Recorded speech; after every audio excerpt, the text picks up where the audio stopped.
welcome to the History Channel. Today we are going to compare the Han Dynasty to the Song and Yuan Dynasty. Some facts before we start, then we'll bring in some experts to explain the differences. Did you know that the Han Dynasty was considered the golden age of China, or that it is the oldest of the three dynasties being compared today? Being the oldest allowed them to spearhead multiple projects, like building large and expansive canals to transport goods and provide water. The three main comparisons we'll be making today is religion and ideology, where we will interview Nasir. Following the religious comparison, we will compare the societal structures between the three, like what rankings there are for people and what kind of buildings they made. Last but not least, we will compare the governments of the three dynasties. Alright, let's not keep them waiting and get right into the first interview. Starting off the first of three interviews, let me introduce the best historian ever, Jack. Jack, it's wonderful to have you. Thanks for having me. Could you explain to us the religion of the Han Dynasty? The Han Dynasty brought the rise of Confucianism, which is the most well-known belief in China. Confucianism is so important because it brings respect of elders and loyalty. It shows the importance of having a good moral character, which the Han Dynasty was well known for. What about the other dynasties? During the Song Dynasty, there was a rise of Neo-Confucianism, which is Confucianism with the elements of Buddhism. The Song Dynasty saw an increase in religious corruption when the monks started to abuse their power for their own gain, and the temple started to show signs of neglect. During the time, there was a lot of religious competition, mainly between Taoism and Buddhism. The Song Dynasty sometimes even put regulation on religion, such as texts they didn't like. During the Yuan Dynasty, there was religious persecution of a group called the White Lotus Society. At times, there was forced conversion to their type of Buddhism called Tibetan Buddhism. There was also heavy taxation because of religious institutions. Very interesting. So next up is Tom, who's a historian that works at Harvard University. Good morning, Tom. How was your day? Great. You?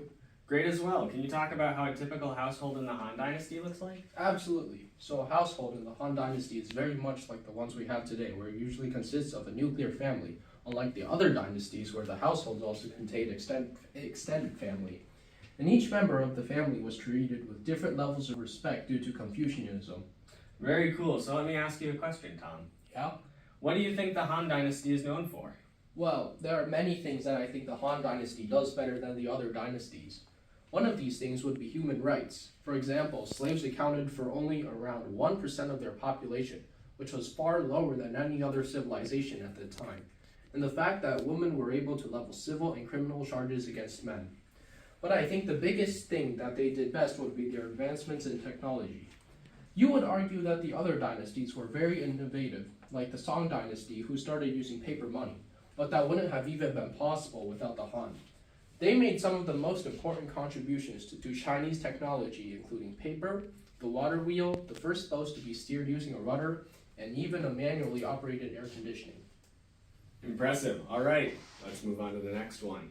Now we go to historian Nico Mares to discuss the government of the Han Dynasty. Thank you, Tim. So Nico, what makes the government of the Han Dynasty so special? While the emperor of the Han Dynasty was in charge of the entire empire, he shared some power with other nobility. Really? Yup, he also shared power with sunny autonomous regional kingdoms.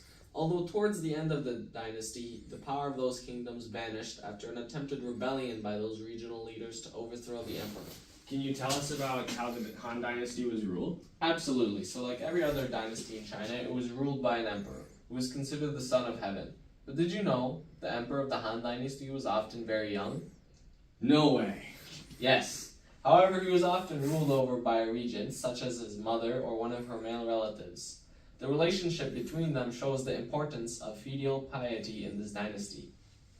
So while the emperors in other dynasties ruled with absolute power, the emperors of the Han Dynasty often shared power. Although this may seem like a disadvantage, it actually helped the kingdom, streamlining government and ensuring that someone was always in charge, so things didn't dissolve into chaos if the emperor died or was too young to rule effectively. Thank you for tuning into the History Channel this evening. I hope you enjoyed our comparison, and now you see why the Han Dynasty was superior compared to the Song and Yuan Dynasty. See you next time.